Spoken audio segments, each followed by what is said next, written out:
Сегодня правительство рассматривает два проекта, которые мы внесли. Они касаемо мер поддержки наших многодетных семей. В первую очередь это тех семей, которые имеют 5 и более детей. Субсидия предоставляется на улучшение жилищных условий.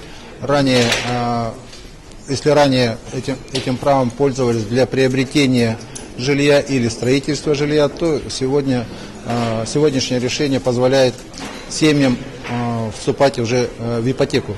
То есть выплата субсидии может идти на погашение долга по кредитным обязательствам семей.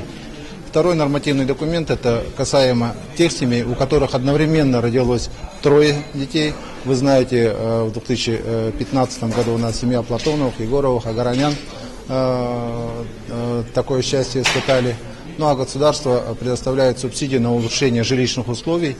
И сегодняшний нормативный документ, который принимает правительство, будет направлен на увеличение этой суммы.